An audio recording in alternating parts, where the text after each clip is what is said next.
អូខេសួស្តីអ្នកទាំងអស់គ្នាថ្ងៃហ្នឹងយើងមក start up ជាមួយ Linux Basic Command របស់យើងមានដូចជា file directory របៀបចេញចូលរបៀបសូនៃ location file របស់យើងហើយយើងមាន file operation និងមួយទៀត directory operation ហើយយើង start up ជាមួយនឹង file និង directory navigate របស់យើងមុនមកដំបូងយើងប្រើនៅ command pwd នេះដើម្បីសូថា location របស់យើងនៅណាទីតាំងដែលយើងបានឈរពេលនេះខ្ញុំឈរនៅក្នុង home ហើយ user របស់ខ្ញុំជា binary user ហើយបន្ទាប់មក command ទី2យើងមាន list នេះយើងសូ content ទាំងអស់ដែលនៅក្នុង user របស់ខ្ញុំហ្នឹង admin3 ហ្នឹងឧទាហរណ៍បើសិនជាមាន file ផ្សេងឬក៏ folder ផ្សេងនៅក្នុងហ្នឹងវានឹងសូចេញមកទាំងអស់ហើយតាក់ទងជាមួយនឹង command cd យើងចេញចូល file យើងឧទាហរណ៍ថាយើងចង់ទៅយើងនៅ locate មួយណាយើងចង់បដូរវាទៅ locate ផ្សេងអីចឹង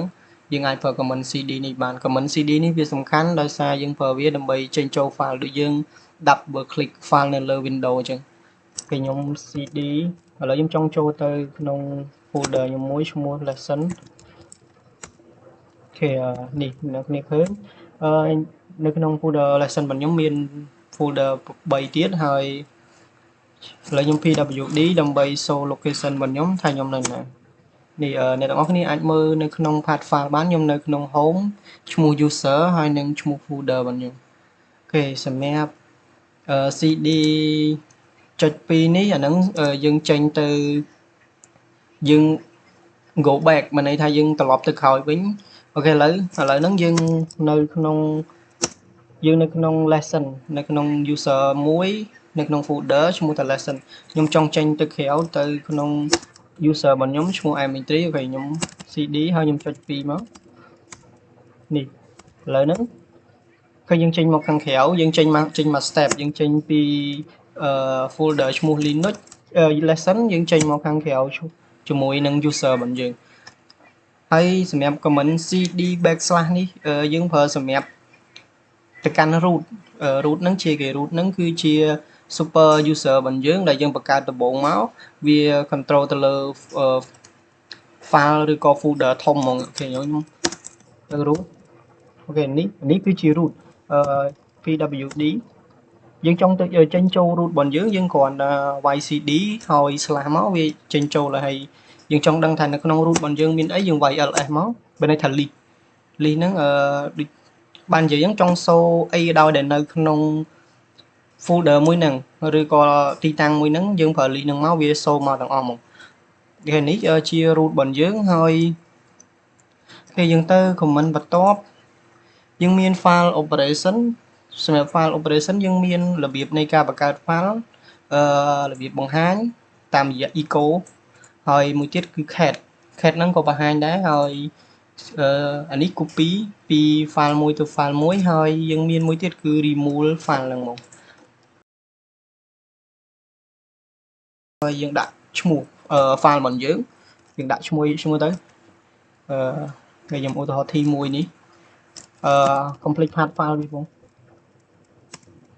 អូខេឥឡូវយើង list មើលថាវាបង្កើតនៅនេះអ្នកទាំងអស់គ្នាឃើញបន្ទាប់ពី t1 យើងមាន t1.txt អាហ្នឹងជា file ដែលយើងបង្កើតមិញហើយប្រើ nano ហ្នឹងជា command មួយដើម្បីចូលទៅក្នុង file មួយហ្នឹងហើយយើងអាចសរសេរ text ហ្នឹងបានហើយយើងប្រើ nano មកអូខេនេះយើងសរសេរអីទៅបើខ្ញុំដាក់ first ដាក់ basic command បន្ទូពេលខ្ញុំដាក់ប៉ុណ្្នឹងទេដើម្បី save បានយើង control x យើងអាចមើលនៅខាងក្រោមនឹងបានពេលយើង control x មួយមកហើយវាសួរយើងចង់ save អត់យើងចុច y មកចុច y បើន័យថា yes យើងចុច n បើន័យថា no ហើយ c ដើម្បី cancel អូខេយើង enter មួយមកពេលខ្ញុំ clear មួយសិនឥឡូវយើង list មើលយើង list ឥឡូវយើង echo file ហ្នឹងមកយើង echo មិនយើង echo echo នេះបង្ហាញ text ខ្ញុំច្រឡំយើង cat ហ្មងយើងប្រើ cat ដើម្បីអាន file មិនយើងចេញមកខាងក្រៅខ្ញុំ cat t1.txt មកនេះយើងនឹងឃើញ text ដែលយើងបានសរសេរនៅក្នុង file t1.txt ហ្នឹងហើយសម្រាប់បន្ទាប់ឥឡូវខ្ញុំតេស្ត echo ឲ្យមើលមួយយើងប្រើ echo អូខេយើង single quote មួយមកយើងចង់ print អី double quote ក៏បានដែរយើង single quote មួយយើងបង្ហាញថាយើងដាក់ basic ដែរមក basic command ubuntu អូខេបន្ទាប់មកយើង enter មកនេះអានេះយើងគ្រាន់តែចង់បង្ហាញ command មួយហ្នឹងយើងប្រើ echo ហ្នឹងទៅហើយ cat ហ្នឹងយើង display content ដែលស្ថិតនៅក្នុង file ឬក៏ស្ថិតនៅក្នុង file មួយហ្នឹងហើយពេលយើងមាននេះទៀតយើងមាន copy file របៀប copy យើងប្រើ command មួយឈ្មោះថា cp ដើម្បី copy ខ្ញុំនេះមើលសិនឥឡូវខ្ញុំបង្កើតយើងប្រើ type command យើងមកហើយឈ្មោះ file យើងដាក់ថា t3 ដើម្បីកុំឲ្យច្រឡំគេយើងមើលមកហើយមានអីឥឡូវយើង copy នៅក្នុង Linux command folder Linux របស់ខ្ញុំមាន file មួយចំនួនដែរខ្ញុំចង់ copy ពេលខ្ញុំ cd ចូល Linux ដើម្បីសូ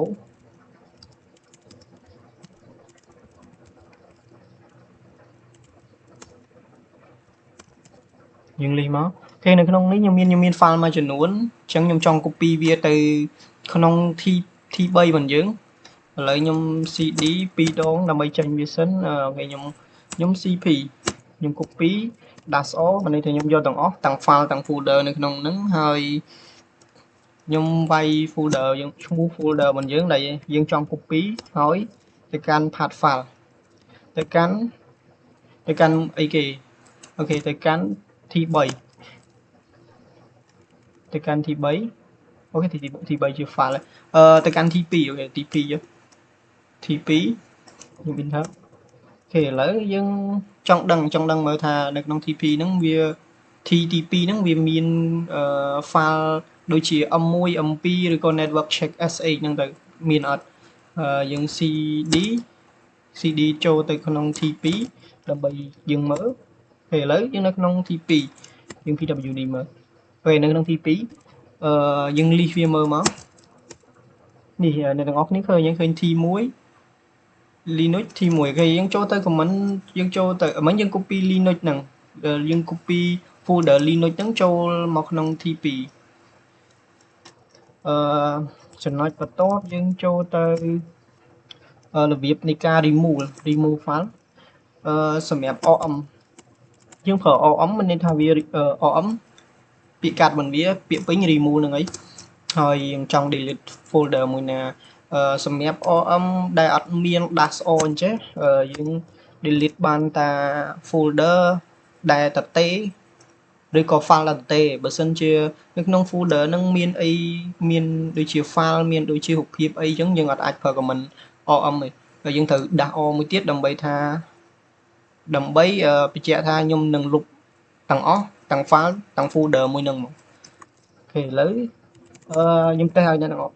អស់គ្នាមើលយើងមាន Linux ខ្ញុំ OM ទៅនេះវាបញ្ជាក់ឲ្យវាមិនជា directory ទេអញ្ចឹងខ្ញុំ remove ដាក់ O ចាំមើលថាវាដាច់អត់អូខេឥឡូវយើង list មើលយើងចាំមើល list នៅក្នុង TP របស់យើងនេះឃើញបានហើយឃើញវាមាន folder ឈ្មោះថា Linux ហ្នឹងទៀតឯងអូខេសម្រាប់ file operation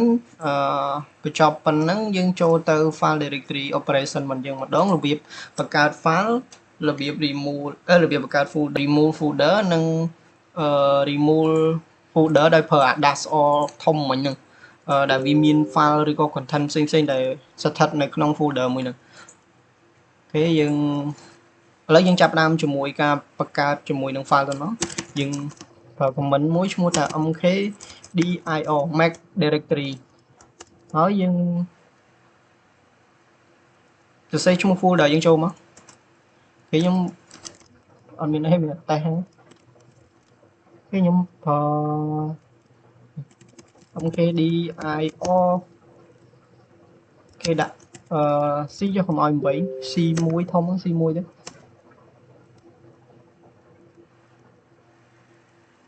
គេយើង ls មកគេខ្ញុំចេញទៅក្រៅសិន ls អូខេខ្ញុំបង្កើត mkdir C1 ឥឡូវយើង list មើលវាមានអត់នេះឃើញ C1 ហ្នឹងរបៀបបង្កើត folder របស់យើងហើយមួយទៀតរបៀប remove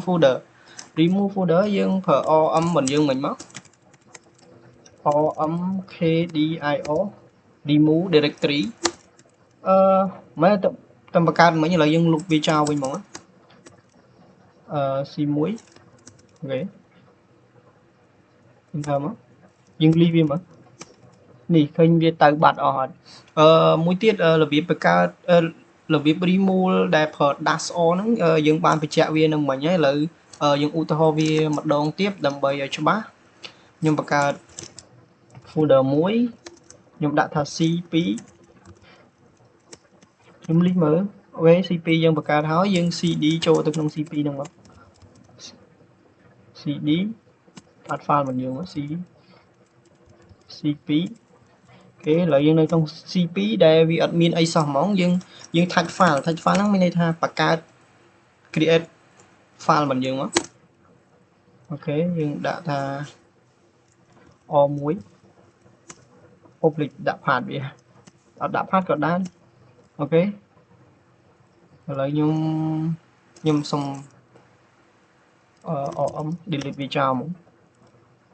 om o1 ls វាអត់មានអីទេយើងបង្កើតវាសាមីមកយើង mkdir នេះ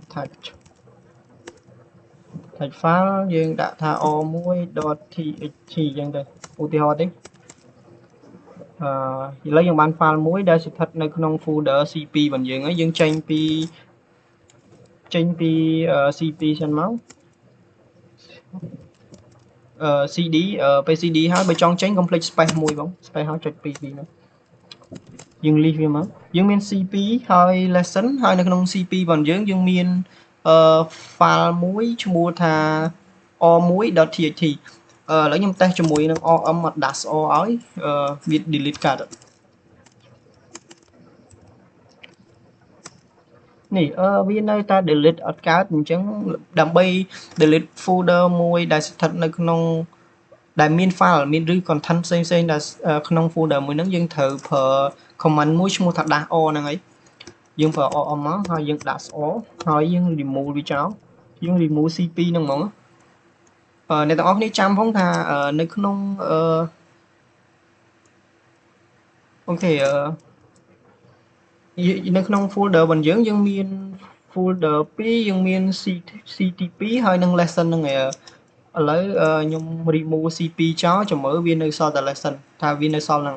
អញ្ចឹងអត់ឥឡូវខ្ញុំ remove ហើយឥឡូវយើង list វាមើលអូខេឃើញ cp វា remove បានសម្រាប់ហ្នឹងហើយរបៀបខុសគ្នានៃ om អត់មាន dash o និង dash o អូខេសម្រាប់វីដេអូនេះមានតែប៉ុណ្្នឹង Hello សួស្តីអ្នកទាំងអស់គ្នាថ្ងៃនេះយើងមកសិក្សាពី command មួយចំនួនដើម្បី check ទៅលើ hardware របស់យើងដូចជា CPU RAM storage network និងការ kill ទៅលើ process management ឬក៏នៅក្នុង Windows យើងហៅថា task management command shutdown restart machine Ubuntu server របស់យើងអូខេយើងចាប់ផ្ដើមដំបូងជាមួយនឹង CPU ការ check ទៅលើ CPU យើងអាចប្រើ command list CPU ឬក៏ ls CPU ហ្នឹងអូខេនេះគឺជាព័ត៌មានអំពី CPU របស់ខ្ញុំហើយយើងអាចមើលបានយើងមាន model ID របស់វាហ្នឹងហើយយើងមាន model បនម៉ាស៊ីនពិតរបស់យើងខ្ញុំមាន AMD Ryzen 7ហ្នឹងហើយអូខេយើងអាចមើល detail បន្ថែមទៀតទៅយើងអាចប្រើ command មួយទៀតដើម្បី check គឺ top ឬក៏ 8 top នេះដើម្បីប្រើ 8 top បានយើងត្រូវ install វាដែរបើសិនជាអ្នកទាំងអស់គ្នាអត់មានទេយើងត្រូវ install វាជាមុនសិនដោយសារខ្ញុំមានស្រាប់អញ្ចឹងខ្ញុំប្រើ 8 top នេះ 8 top វានឹងបង្ហាញអំពី task management CPU របស់យើងដែលវាកំពុងតែ process វាមាន pin ID សម្រាប់ទុកឲ្យយើង kill សម្រាប់ command kill យើងនឹងរៀននៅបន្តិចទៀតហើយអូខេយើងមានមួយទៀតគឺ top យើងមាន command top មួយទៀតដើម្បី check ដែរអូខេយើងអាចមើលសម្រាប់ command 8 top នេះយើងអាចមើល menu វានៅខាងក្រោមនេះបន្ថែមទៀតបានយើងមាន S10 ដើម្បី quick អូខេយើងប្រើ command top នេះក៏វាសូដូចគ្នាប៉ុន្តែវាមាន interface យ៉ាងញ៉ៃហើយ scroll ហ្នឹងហើយវាអត់មានពណ៌មានអីវាពិបាកមើលដែរយើងប្រើ 8 top ទៅសារវាស្រួលមើលជាងសម្រាប់ command CPU ខ្ញុំមានតែប៉ុណ្្នឹងហើយយើងចូលទៅមួយទៀតគឺ RAM ការ check ទៅលើ RAM យើងអាចចុច control Z បានដើម្បីផ្ដាច់វាយើង check ទៅមើល RAM យើងអាចប្រើ command free ឬក៏ free-8 នេះតែ free ហើយនិង free-8 ហ្នឹងវាខុសគ្នាមិនសម្រាប់ command free វានឹងសូយើងជា total megabyte ឲ្យយើងហើយសម្រាប់ free-8 វានឹងសូយើងជា gigabyte ឲ្យហើយខ្ញុំមាន total សម្រាប់ RAM របស់ខ្ញុំ 1G ជាងហ្នឹងហើយខ្ញុំប្រើអស់តា386 មេទេហើយខ្ញុំនៅសល់ឡើង 1G កន្លះទៀតណោះយើងក៏អាចប្រើ command មួយនេះដើម្បី check បានដែរ ps aux នេះហើយយើងក៏អាចប្រើ command dmy code នេះអានេះក៏ check ទៅលើ RAM របស់យើងដែរតែវារៀងវែងយើងប្រើនេះទៅវាស្រួលជាងហើយយើងក៏អាចចូលទៅក្នុង directory folder របស់យើងដើម្បី check មើលបានដែរអូខេសម្រាប់ command បន្ទាប់គឺការ check ទៅលើ storage ការ check ទៅលើ storage យើងមាន df x នេះបានន័យថា show វាជា g កបៃហើយបើសិនជាយើងអត់ប្រើ dash x មានន័យថាវានឹង show យើងជា មេកបៃអូខេយើងអាច check តាម comment ds ដើម្បី check ទៅលើ ds ដាក់ x មកដើម្បី check ទៅលើ storage របស់យើងនេះវានឹង show ជា g កបៃអ្នកទាំងអស់គ្នាអាចមើលបានបើសិនជាខ្ញុំប្រើតែ df ទេវានឹង show ជាមេកបៃឲ្យយើងវារៀងពិបាកមើលហ្នឹងហើយនេះជា comment check ទៅលើ storage យើងក៏អាចប្រើ ls blk នេះបានដែរសម្រាប់ check ទៅលើ partition វានឹង show យើងជាលក្ខណៈ tree លក្ខណៈបែបមួយជាមួយ bf blk នេះវានឹង show hard disk របស់យើង storage របស់យើងនេះ SDA នេះហើយវានឹង show ជាលក្ខណៈ tree ហ្នឹងលក្ខណៈបែបម៉េចវា show ដូចdiagram នេះអ្នកទាំងអស់គ្នាឃើញខ្សែវាធ្លាក់ចុះមកដូចនៅក្នុង Windows យើងមិនមាន partition បើសិនជាយើងពុះវាជា2វានឹងមាន try D ឬក៏ try C ហ្នឹងហើយអាហ្នឹងជាលក្ខណៈនៃ tree ដែលវា show ចេញមកឲ្យយើងហ្នឹងហើយក៏អាចប្រើនៅ comment មួយគឺ sudo smart control -a deal ហើយនឹងស្ដារនេះដើម្បី check មើលបានដែរតែវារៀងវែងគេសម្រាប់ comment បន្ទាប់គឺយើង check ទៅលើ IP យើងអាចវាយ IPA ក៏បានក៏វាអាច show មក IP មកឲ្យយើងដែរយើងអាចមើលបានយើងមាន inet ហ្នឹងហើយនឹងគឺជា IP របស់យើងហើយយើងក៏អាចវាយ IPA DR នេះក៏វា show ដែរក៏គេវា show ដូចគ្នាពីរហ្នឹងហើយយើងអាចវាយជា i config នេះក៏វាចេញចឹងដែរអូខេសម្រាប់ចំណុចបន្ទាប់យើងចូលទៅការ comment សម្រាប់ kill ឬក៏បង្ហាញ running CPU វាដូចទៅនឹង X-top របស់យើងមិញដែរតែអានេះcomment នេះវាដូចគ្នាទេអូខេសម្រាប់អានេះការ kill ទៅលើ process ណាមួយនៅក្នុង task management របស់យើងហ្នឹងឬក៏ process management ហ្នឹងនៅក្នុង Windows យើងហៅវាថា task management តែបើនៅក្នុង Ubuntu យើង process management ហ្នឹងហើយយើងអាចប្រើ comment kill មួយនេះហើយយើងយក ID របស់process របស់យើងអូខេខ្ញុំឧទាហរណ៍មើលមួយវាយ X-top មកហើយពេលនេះយើងអាចយក ID នៅខាងមុខនេះអា PID ហ្នឹងដើម្បីយកមកបន្តមកយើងវាយ comment kill នេះហើយយើង input ជាមួយនឹង pin ID យើងចូលទៅវានឹង kill process នឹងចោលផ្ដាច់ service នឹងចោលអូខេសម្រាប់បន្ទាប់យើងចូលទៅ comment ការ shutdown comment shutdown ឬក៏ comment restart របស់យើងហ្នឹងផងដែរអូខេយើងមាន comment shutdown now អានេះបានន័យថា shutdown ភ្លាមហើយយើងក៏អាចប្រើ sudo power off អាហ្នឹងក៏ shutdown ដែរហើយយើងអាចប្រើ sudo -h នេះបានន័យថាយើងអាចកំណត់ schedule សម្រាប់រយៈពេលប្រហែលដើម្បីឲ្យវា shutdown អានេះ -h នេះគឺកំណត់ជា minute ហ្នឹងហើយ10នាទីពេលយើងមាន -h ហើយយើងអាចកំណត់ជាម៉ោងទៅតាមម៉ោងដល់ពេលដែលវាត្រូវ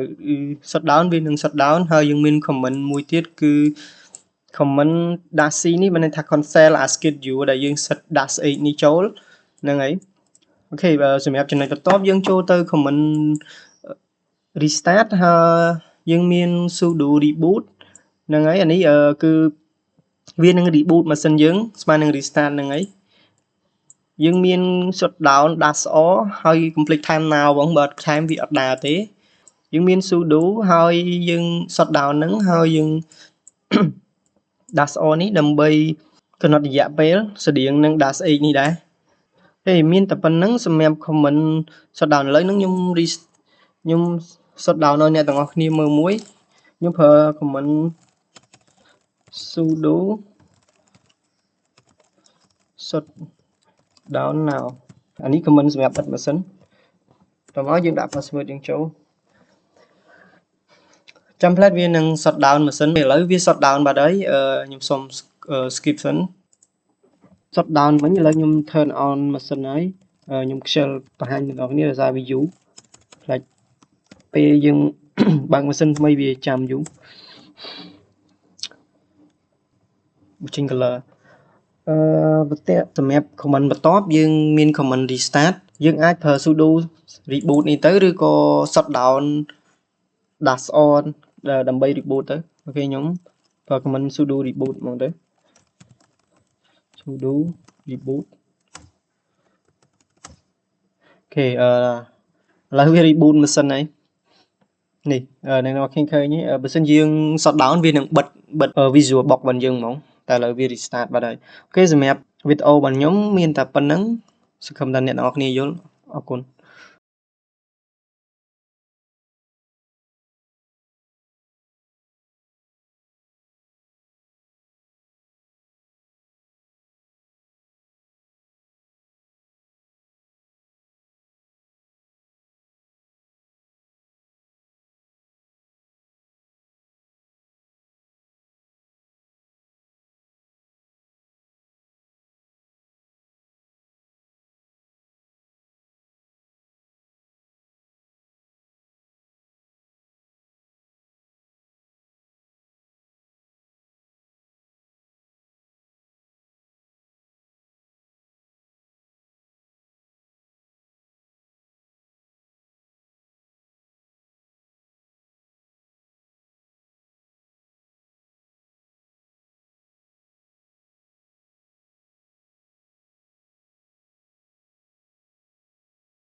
សួស្តីអ្នកទាំងអស់គ្នាថ្ងៃហ្នឹងយើងមករៀនពីរបៀបនៃការ remote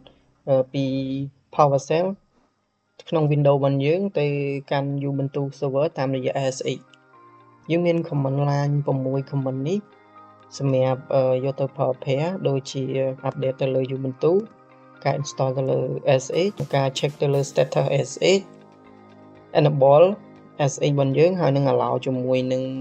firewall ហើយមួយទៀតគឺ check ទៅលើ IP តោះឥឡូវយើងទៅធ្វើទាំងអស់គ្នាយើង update មួយសិនមក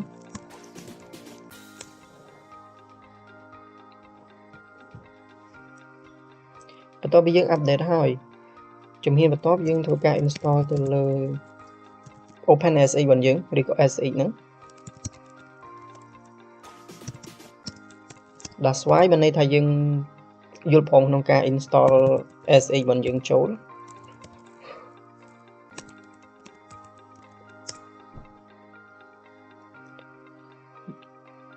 តោះយើង install ហើយយក command មួយទៀតដើម្បីទៅ check មើលថា SSH របស់យើងបាន install ហើយនៅតាមរយៈ command check status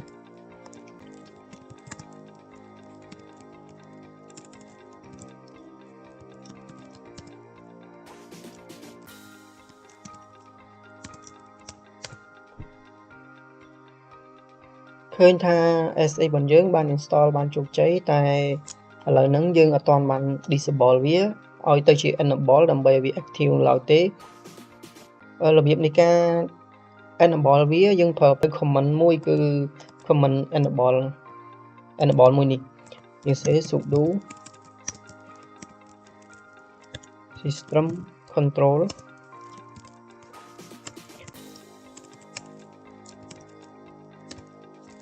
enable now SA បន្ទាប់ពីយើង enable ហើយយើងទៅ check status ម្ដងទៀតដើម្បី verify វាថាវាពិតជាបាន enable ហើយវា active ឬក៏ running នៅយើងប្រើ command check status របស់យើងដែរមក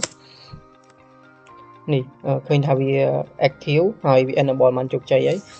យើងប្រើ command មួយដើម្បី allow នៅ firewall នៅក្នុង Ubuntu របស់យើងដើម្បីឲ្យ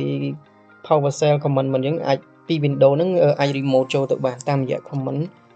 មួយនេះហើយ UFW នេះគឺមានន័យថា uncomplicated firewall តើឥឡូវយើងទៅ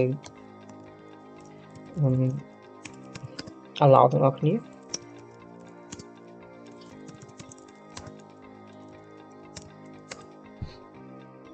នេះឃើញថាវា allow បានជោគជ័យហើយបន្ទាប់ពីយើងបាន allow វាយើង check យក IP មួយដើម្បីយកទៅ remote យើងវាយ command IPA នោះមានន័យថា IP address យើងមើលទៅលើ IP ទី1យើងមាន1 low ហើយយើងមើល iNet របស់យើងមាន 127.0.0.1 ហ្នឹងហើយយើងយក IP មួយហ្នឹងដើម្បីយកទៅ remote ហើយនៅក្នុង ម៉ាស៊ីន VMware របស់ខ្ញុំបាន set ទៅលើ port របស់ network មួយដែល port grade 2 របស់ខ្ញុំនឹងយក port ហ្នឹងដើម្បីយកទៅ remote ដែរតោះឥឡូវយើងចាប់ដើមអ្នកគ្នាយើងនេះ command នេះគឺជា command ដែលយើងត្រូវយកទៅប្រើយើងមាន SH ហើយជាមួយនឹង username របស់យើងហើយនឹង IP server សម្រាប់ username របស់ខ្ញុំគឺ admin3 យើងអាចមើលនៅខាងមុខនេះបាននេះនៅមុខ Ubuntu នេះហើយយើងបើក PowerShell មក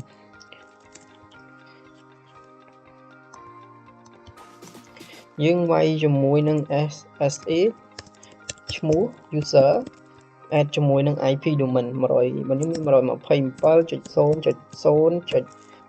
ហើយខ្ញុំប្រើ port grade 2មួយនេះបន្ទាប់ពីយើងវាយវាបញ្ចូលហើយយើងត្រូវការ password មួយដើម្បី access ចូលយើងដាក់ password ដែលយើង login ចូល username login Ubuntu របស់យើងនេះឃើញថាការ remote របស់យើងបានជោគជ័យហើយខ្ញុំសូមធ្វើការ clear មួយអ្នកទាំងអស់គ្នាឃើញឈ្មោះនៅខាងមុខ Ubuntu server របស់ខ្ញុំវាដូចទៅនឹងនេះអត់នេះឃើញដូចគ្នាដើម្បី verify យើងសាក check មើល who am I អូខេគឺ user មួយហ្នឹងហើយឃើញវាដូចគ្នាហ្នឹងហើយការ remote ពី PowerShell តាមរយៈ SA ទៅកាន់ Ubuntu server របស់ខ្ញុំមានតែប៉ុណ្្នឹង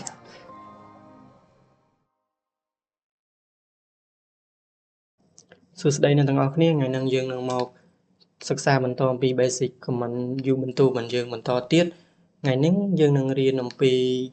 របៀបនៃការគ្រប់គ្រងទៅលើ user របស់យើងរបៀបនៃការបង្កើតការផ្ដល់ permission ឬក៏ផ្ដល់ជា directory folder ទៅឲ្យ user និងការ set cell ឲ្យ user អាចប្រើប្រាស់ command ឬក៏ login ចេញចូលបានហើយនេះជា user ផ្ទាល់របស់ខ្ញុំដែលខ្ញុំកំពុងតែឈរនៅគឺឈ្មោះ admin3 ហើយនេះគឺជា directory របស់ខ្ញុំឈរនៅ home ហើយនឹង user របស់ខ្ញុំ admin3 ហ្នឹងហើយឥឡូវយើងចូលទៅរបៀបនៃការបង្កើត user ទាំងអស់គ្នា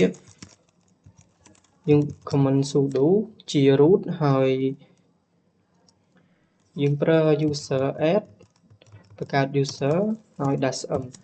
ហ្នឹងគឺជា permission មួយដែលផ្ដល់ជា directory home directory ទៅឲ្យ user ហើយយើងមាន -s មួយទៀតដែលផ្ដល់ជា cell សម្រាប់ឲ្យ user ប្រើប្រាស់ command បានហើយយើងមាន base យើងមាន bin និង base bin និង base ហ្នឹងគឺជា folder មួយដែលផ្ទុកនៅរាល់ command របស់ view បន្ទូទាំងអស់ដូចជា CD ការចេញចូលការ list ទៅលើ file folder អីចឹងទៅគេបន្ទាប់ពីយើង set permission ហើយយើងធ្វើការដាក់ឈ្មោះរបស់យើងខ្ញុំធ្វើការដាក់ឈ្មោះរបស់ខ្ញុំ tri ហើយ su 35យើងដាក់ password មួយវាទាមទារចេញពី sudo គេការបង្កើត user របស់យើងបានជោគជ័យហើយឥឡូវហ្នឹងយើងធ្វើការ set password ទៅឲ្យ user របស់យើងរបៀបនៃការ set password យើងប្រើ sudo ហើយយើងវាយ pass wd wd ហ្នឹងគឺ password ហ្នឹងហើយឈ្មោះ user របស់យើងមក 3su35 យើងធ្វើការដាក់ password ចូលមួយទៀតpassword ពីរហ្នឹងត្រូវតែដូចគ្នានេះការ update password របស់យើងបានជោគជ័យហើយគេបន្ទាប់ពីយើងបង្កើត user ហើយឥឡូវហ្នឹងយើងធ្វើការ log out ពី user ចាស់នេះហើយយើង log in ចូលទៅក្នុង user ថ្មីរបស់យើងដោយ comment មួយឈ្មោះថា su បន្ទាប់មក dash ហើយ user របស់យើងសម្រាប់ comment su របស់យើងនេះគឺមានន័យថាម៉េចគឺ switch user ហើយ dash ហ្នឹងគឺការ log in ចូលទៅក្នុង user ថ្មីរបស់យើងឈ្មោះថា 3su35 ហ្នឹងឯងចូលមកយើងដាក់ password ចូលមកដាក់ password ថ្មីដែលយើងបានដាក់ឲ្យ user របស់យើងអូខេអ្នកនរគ្នាឃើញនៅខាងមុខ comment យូបន្ទូរបស់ខ្ញុំគឺឈ្មោះរបស់ខ្ញុំហ្នឹងហើយជា user ដែលខ្ញុំបានបង្កើតមិញឥឡូវដើម្បីឲ្យច្បាស់យើងធ្វើការសួរវាមក who am I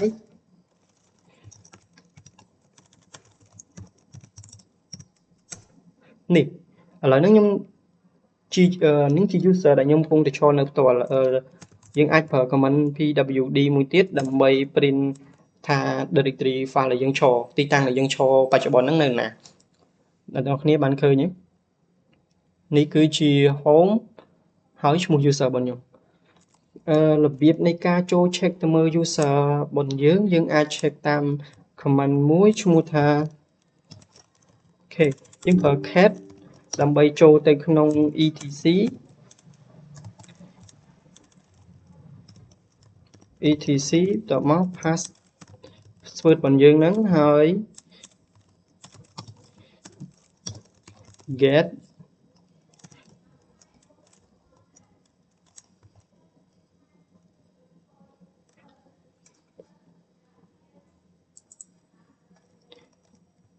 អូខេ get បន្ទាប់មកឈ្មោះ user របស់យើង 3su35 អូខេនេះគឺជារបៀបនៃការចូលទៅ check ជាមួយនឹង ID របស់ user របស់យើងហើយនឹង location របស់ user របស់យើងនេះអ្នកនរគ្នាអាចមើលបាននៅក្នុង home ហើយ user របស់ខ្ញុំដែលអាចប្រើ cell base bin comment នេះបានហើយអូខេដើម្បីបញ្ជាក់ថាយើងអាចបង្កើត folder នៅក្នុង user នឹងបានអត់ឥឡូវខ្ញុំនឹងធ្វើការ test ជាមួយ user ឲ្យអ្នកនរគ្នាមើលឥឡូវខ្ញុំនឹងធ្វើការ make folder មួយ mkdir បន្ទាប់មកខ្ញុំនឹង make 3 folder អូខេខ្ញុំដាក់ថា test ហើយខ្ញុំដាក់ថា1 2 3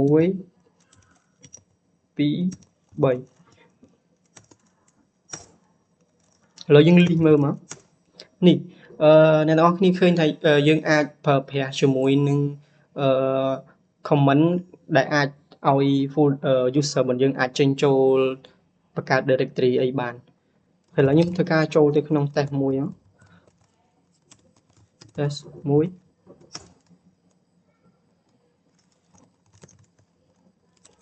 អូខេឥឡូវយើងនៅក្នុង test មួយហើយរបៀបនៃការ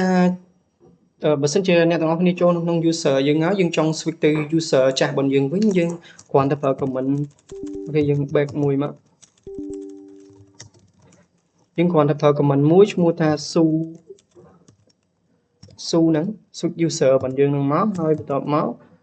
យើងបដូរទៅអា user ចាស់របស់យើងត្រូវប្រកាសថាយើងចាំឈ្មោះ user ចាស់របស់យើងហើយខ្ញុំចូលទៅក្នុង admin tree អូខេខ្ញុំនឹងដាក់ password មកអូខេឥឡូវហ្នឹងវាចូលទៅក្នុង admin tree ហើយខ្ញុំ who am I សម្រាប់ការ manage ទៅលើ user របស់ខ្ញុំសម្រាប់វីដេអូនេះមានតែប៉ុណ្្នឹងអរគុណសួស្តីអ្នកទាំងអស់គ្នាតោះថ្ងៃនេះយើងមកបន្តជាមួយនឹងមេរៀន Ubuntu យើងបន្តទៀតហើយដែលយើងនឹងត្រូវសិក្សាថ្ងៃនេះគឺពាក់ព័ន្ធជាមួយនឹង group ហើយនឹង permission ទៅឲ្យ user មួយនៅក្នុង group យើងមាន map ចំនួន9ដែលយើងនឹងត្រូវអនុវត្តហើយយើងមានជាមួយនឹងការយក PowerShell នៅក្នុង Windows ដើម្បី remote ទៅក្នុង Ubuntu របស់យើងតាមរយៈ SH ឥឡូវនេះខ្ញុំនៅក្នុង PowerShell ហើយខ្ញុំបាន remote ហើយអីតោះយើងមកអនុវត្តជាមួយនឹង step ទី1របស់យើងការ create ទៅលើ group ដើម្បី create group យើងប្រើនៅ command មួយឈ្មោះថា sudo ហើយយើងមាននៅ group add នេះគឺជាការបង្កើតនៃ group ហើយយើងបង្កើតជាមួយនឹង group ចំនួន3គឺ developer UX UI ហើយនឹង DevOps បើសិនជាអ្នកទាំងអស់គ្នាចង់បង្កើតតែមួយអ្នកទាំងអស់គ្នាវាយតែមួយទៅមួយខាងមុខនេះមកហើយយើង enter ទៅវានឹងបាន group ចំនួន1ប៉ុន្តែដោយសារខ្ញុំខ្ជិលខាត់ពេលហើយយើង create ដង3អូខេ sorry យើង create ដងមួយទៅយើងមាន UX UI អូខេយើងមានមួយទៀតគឺ DevOps អូខេខ្ញុំនឹងធ្វើការ check ទៅលើ group ឲ្យអ្នកទាំងអស់គ្នាមើលតាមរយៈ get end group នេះគឺជា command មួយសម្រាប់ check ទៅលើ group ឬក៏ user របស់យើងផងដែរហើយយើងមានជាមួយនឹង group 3ដែលយើងបានបង្កើតមិញហើយត្រង់លេខ ID នេះអ្នកទាំងអស់គ្នាចាំផងបើសិនបើចាប់ពីលេខ999ចុះទៅខោវាគឺជាលេខដែលបង្កើតដោយ system ហើយចាប់ពីលេខ1000ឡើងទៅលើគឺជាលេខដែលបង្កើតដោយ user ឬក៏មនុស្សជាអ្នកបង្កើតតោះឥឡូវយើងបាន create group ចំនួន3ហើយឥឡូវយើងចូលទៅ map ទី2របស់យើងការ delete ទៅលើ group ខ្ញុំនឹងធ្វើការ delete ទៅលើ group ដែលយើងបានបង្កើតមិញគឺ developer របៀបនៃការ delete យើងប្រើនៅ command មួយឈ្មោះថា group del គឺ group delete group del ហើយឈ្មោះជាមួយនឹង group របស់យើង developer ខ្ញុំនឹង get end ឲ្យមើលម្ដងទៀតអូខេអ្នកទាំងអស់គ្នាក៏អាច check ចេះបានដែរយើងវាយ command tab cat តមក etc នៃ group នេះgroup developer របស់យើងមិញបាន delete ហើយឥឡូវខ្ញុំធ្វើការ clear មួយយើងនឹងចូលទៅ map ទី3របស់យើងគឺ create it back អញ្ចឹងយើងនឹង create ជាមួយនឹង group developer យើងមកវិញយើងប្រើមកយើង command មក sudo group add developer អូខេឥឡូវយើងបាន create ហើយយើងបាន create វាមកវិញហើយយើងនឹងចូលទៅ map ទី4របស់យើងនឹងបង្កើតជាមួយនឹង file ចំនួន3គឺ developer UX UI ហើយនឹង DevOps ខ្ញុំសូមធ្វើការ clear មួយឥឡូវខ្ញុំធ្វើការចេញទៅ home សិនដើម្បីឲ្យ user អាច access ចូលបានកុំឲ្យនៅក្នុង home បនឈ្មោះ admin3 អូខេឥឡូវខ្ញុំ make directory មួយខ្ញុំប្រើ command sudo mkdir ហើយខ្ញុំដាក់ថាlab ចុះ lab 1ឥឡូវយើងធ្វើការ cd ទៅ lab 1មកអូខេខ្ញុំនឹងធ្វើការ touch ជាមួយនឹង file 3គឺបង្កើត map ទី4របស់យើងគឺបង្កើតជាមួយនឹង file 3គឺ developer.txt ហើយមួយទៀតអ្នកទាំងអស់គ្នាអាចអានេះបង្កើតម្ដងមួយអ្នកទាំងអស់គ្នាវាយអញ្ចឹងមកហើយ enter មកឥឡូវខ្ញុំបង្កើតម្ដង3 UX UI អូខេនឹងមួយទៀតគឺ .txt និងមួយទៀតគឺ DevOps.txt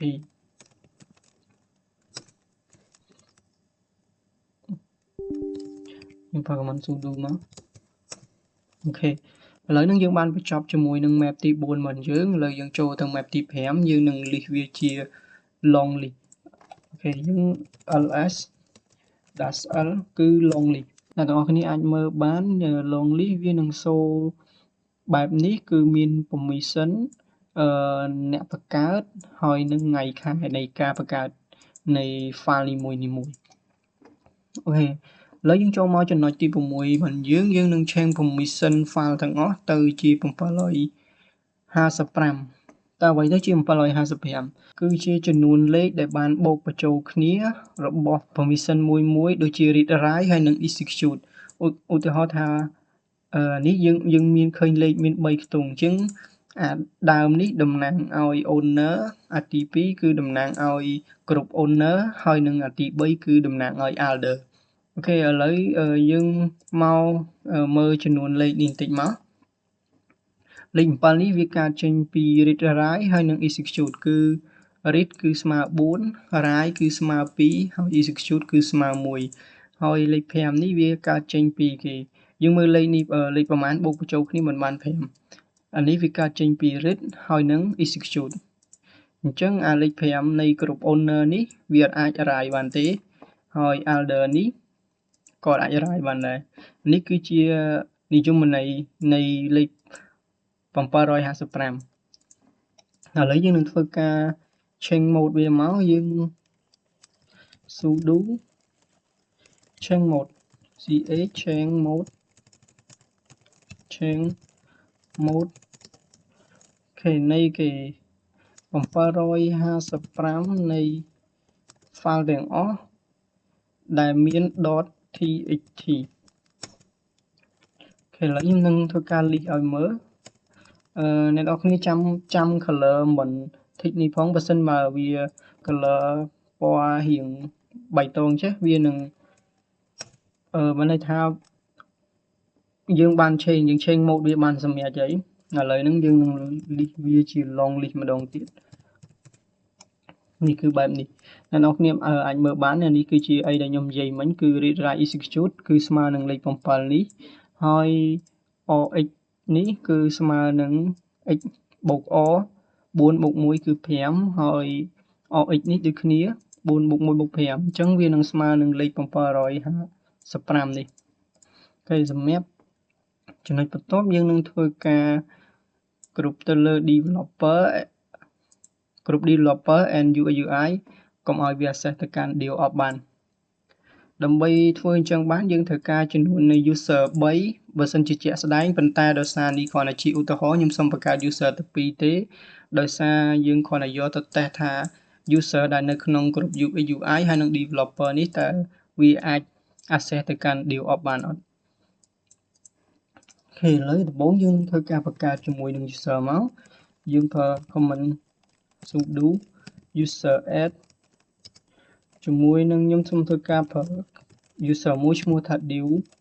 uso ខ្ញុំនឹងបង្កើតវាហើយ set វាឲ្យប្រើឲ្យ អាច make directory បានអាចប្រើ command បានហើយនៅក្នុង bin និង bash អូខេដោយសារតែវាមានរួចហើយuser ហ្នឹងវាមានរួចហើយឥឡូវយើងធ្វើការបង្កើតជាមួយមួយទៀតដាក់ថា DevOps USO អូខេឥឡូវអានេះក៏វាមានរួចដែរអ្នកទាំងអស់គ្នាចំណាំថា user 2ហ្នឹងខ្ញុំបានបង្កើតហើយអូខេឥឡូវយើងនឹង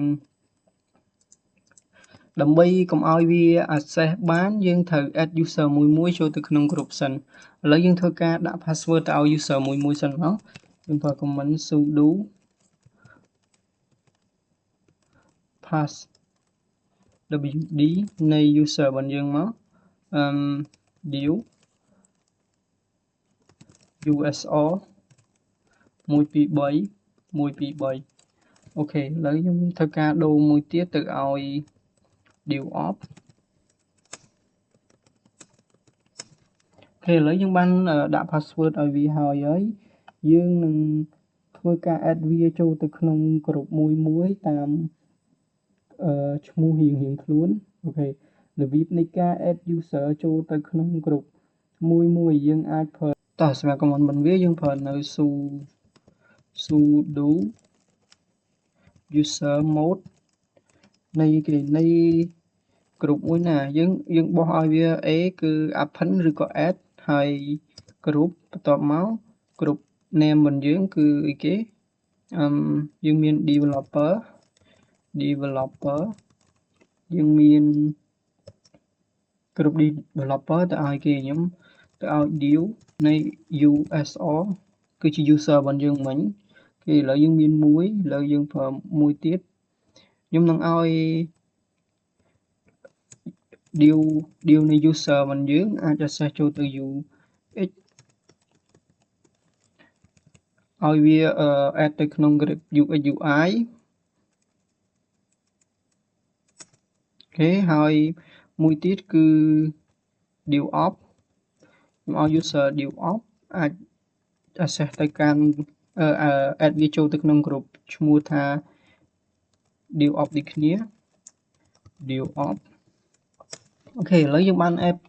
user មួយចូលទៅក្នុង group ហើយអ្វីដែលយើងនឹងធ្វើបន្ទាប់គឺយើងនឹងធ្វើការ change នេះឲ្យ group មួយហ្នឹងឲ្យ permission ទៅកាន់ file ឧទាហរណ៍ថាឲ្យ group ដែលមានឈ្មោះថា developer ហើយនឹង UX UI ហ្នឹងអាច access ចូលទៅក្នុង file ឈ្មោះ developer ឬក៏ UX UI បាន .txt នឹងបានប៉ុន្តែបើឲ្យ group ហ្នឹង access ទៅក្នុង dev op user ដែលនៅក្នុង group UX UI ឬក៏ developer ហ្នឹង access ទៅក្នុង dev op អត់អាច access បានទេអញ្ចឹងយើងប្រើនៅ comment មួយគឺ change on គឺ sudo change owner ហ្នឹងហើយ ownership បន្ទាប់មកយើងចុច2មកហើយឲ្យទៅអីគេទៅឲ្យ group មួយណាហើយយើងមាន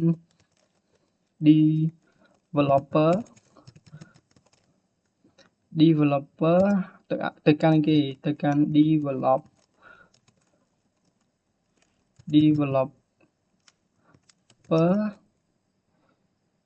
group អូខេចាំតិច you cannot access sudo change owner អូខេខ្ញុំឲ្យ root ទៅឲ្យ root developer ទៅកាន់ developer sorry អ្នកទាំងអស់គ្នាទៅកាន់ developer នៃ .txt ទៅកាន់ file នីមួយអូខេ developer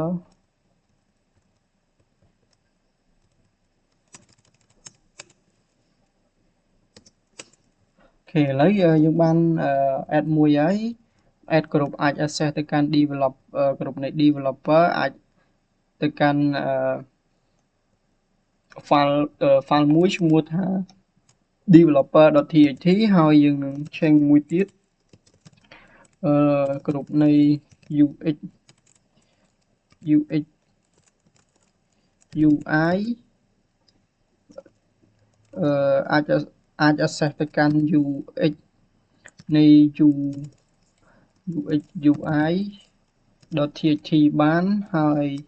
គេបាន2ឥឡូវយើងនៅមួយទៀតគឺ dev op យើងឲ្យ dev op អាច access ទៅកាន់ dev op នៃ txt បានឥឡូវយើងឲ្យ permission ហើយយើង add user ហើយអ្វីដែលយើងនឹងត្រូវធ្វើគឺបន្ទាប់មកទៀតគឺយើងនឹងធ្វើការ change mode ទៅលើ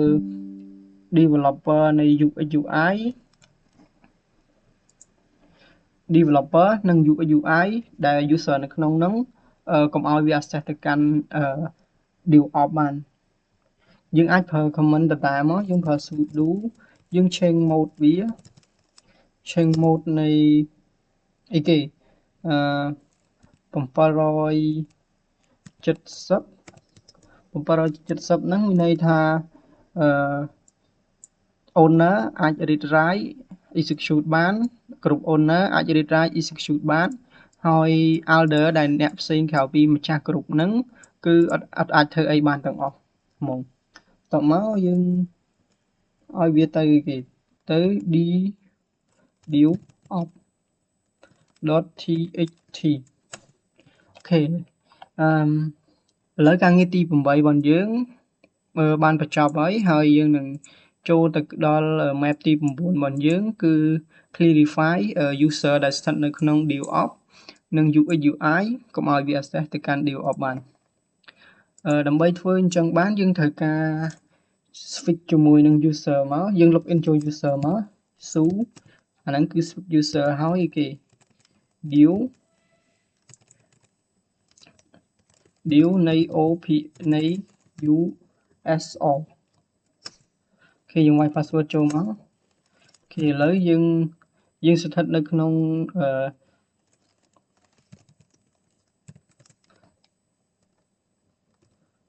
who am I ឥឡូវយើងនៅក្នុង deal user ដែលវាស្ថិតនៅក្នុង group របស់ user developer និង UX UI ឥឡូវយើងនឹងធ្វើការ test ទាំងអស់គ្នាខ្ញុំនឹងយក user deal user នេះគឺជា developer ដែល deal user ដែលស្ថិតនៅក្នុង UX UI ហើយនិង developer ទៅកាន់ access ទៅកាន់ devops.txt ឥឡូវខ្ញុំនឹងធ្វើការ access ទៅមើលខ្ញុំ cd ចូលទៅកាន់ devops អូខេមានអីទេឡើយ cd ការច្រឡំយើងនឹងការ cat ទៅលើ devops.txt អូខេយើងអាច cat វាបានទេអ្នកនរគ្នាមើលបានវាដាក់ថា permission deny អញ្ចឹងមានន័យថាវាត្រូវបាន block ដោយ permission ដែលយើងបានសិតមិញហើយជំរឿនខ្ញុំនឹងធ្វើការ cat ទៅលើ developer របស់យើងវិញ developer វានឹងអត់មានអីទេដោយសារនៅក្នុងនោះខ្ញុំអត់បាន save file អីទាំងអស់ឥឡូវយើង enter.txt អូខេអ្នកនរគ្នាតាមពិតក្នុងហ្នឹងអីដែលវានឹងនេះវាបាន cat ហើយប៉ុន្តែដោយសារតែ file ហ្នឹងវាអត់មាន text អត់មានអីនៅក្នុងហ្នឹងអញ្ចឹងវាអត់មានបង្ហាញអីទាំងអស់ឥឡូវខ្ញុំនឹងធ្វើការ cat ទៅលើ UX UI ម្ដងអូខេអ្នកនរគ្នាអាចឃើញមើលឃើញវាអត់មានដាក់ថា permission deny ដូចទៅនឹង DevOps ទេសម្រាប់ការងាររបស់យើងមានតែប៉ុណ្្នឹងអរគុណច្រើន